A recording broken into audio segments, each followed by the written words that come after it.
Let's talk about next topic, which is n-gram. In this lecture, we are going to explore what are n-grams used for NLP, what is Python implementation of n-gram in NLP. Before diving into the Python implementation of this topic, let's find out what is the meaning of n-gram here.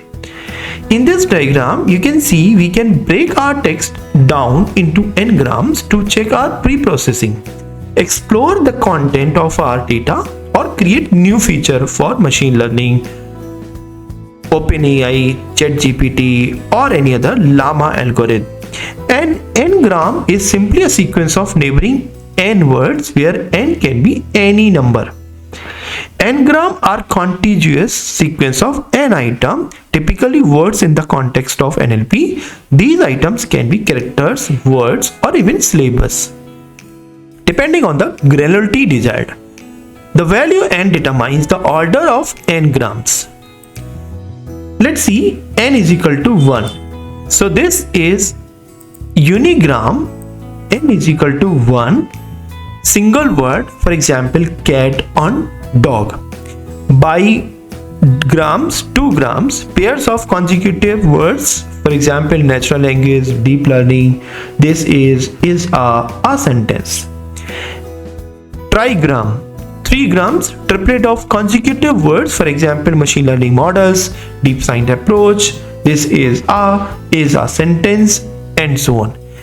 Apart from this, we have 4 grams and 5 grams sequence of 4, 5 or more sequence. So here comes probability of unigram models. This is also involving probability, which is beyond this syllabus. You can check on recent resources how this is going to estimate the probability of each word in a text simply based on the fraction of times the word appears in the text, which is the advanced study of this concept. Let's dive into the Python implementation of this code.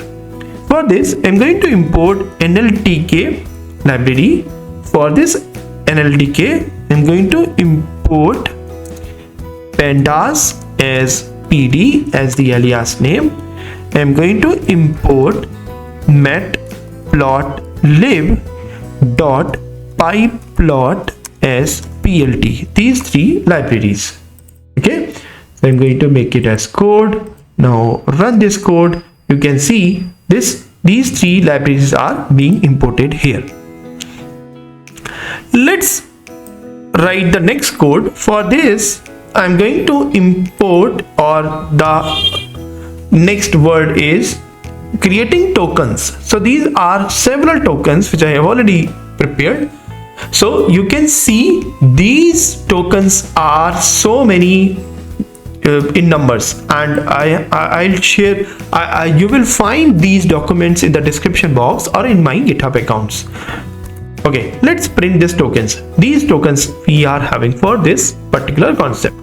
Let's create unigram, which is having for n is equal to 1. So I'm going to create this unigram. This is unigram. From the pd.series, I'm going to import NLTK and grams tokens, which we have defined here, and 1. So I'm giving variable 1 because I want to create unigram, single words consisting of value counts. I'm going to create this print value. Can you see it's printing the count of each word, which is frequency in other words. Now if I want to create a plot of these unigrams, I can create this graph as well, histogram. So unigram, sort values. I'm going to sort every numbers. So top 10 words with the highest frequency I'm going to use. I'm going to sort the values, creating bar graph, and then light slamming is the color, and width would be this one, and files figure size would be 12 into 8. This would be the title, and this would be the occurrence.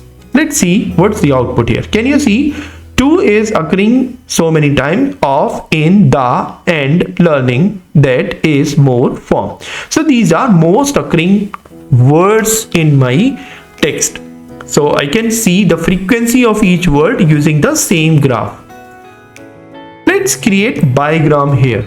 So for the main topics, you want to create the main bigram using the same code, but the changing that letter integer 2. So I'm going to create this bigram with the 2 gut. Now you can see here we have pair of 2 words this time and the respective frequency. Doing the same thing, I want to create the bar chart with the next bar function and giving the next 10 frequency here. Let's run this one. Can you see that were not possible, possible before? These are different frequency of different numbers and these are different ones. In a similar way, I can create trigrams, but by what first we have to change the code here. This is the second integer, which is 3 here, and here you can see the pair of 3 words this time, and I can print the same value, and you can use the same function using the print function as well. This is enough for this session. You will see for the complete understanding of text preprocessing in the next session. Till then, keep learning, keep growing.